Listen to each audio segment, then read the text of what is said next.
They were tribes that spoke Iroquois. They were the hunters that lived in the Ohio River Valley. They were the largest and most feared tribe of Native Americans in the area. The Iroquois created the first representative democracy centuries before the first English colonies had even arrived. In the representative democracy, citizens are choosing leaders to represent them.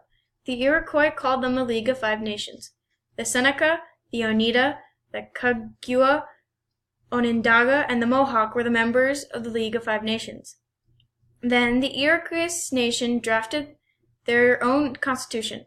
It was known as the Great Binding Law.